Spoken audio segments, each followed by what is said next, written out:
Hello everyone and welcome to the channel. In today's video we are going to take a look on how you can open a private or incognito tab in the Safari browser. So first of all, open Safari,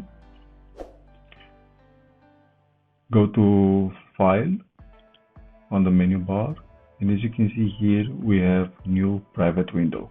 Go ahead and click on that one, and automatically you are prompted with a new window, and you are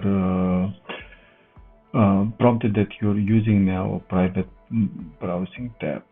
Okay, so now you can go ahead and click on apple.com. You can browse your pages as you wish, and of course you can add another tab by clicking on the plus button. So again, go to File, New Private Tab, and look for the private browsing enable text.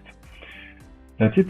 This was a quick and easy tutorial. If you find it useful, please make sure you give this video a thumbs up. It really helps. And subscribe for more videos, or browse the channel for other tips and tricks. Thank you, and talk to you in the next one. Bye.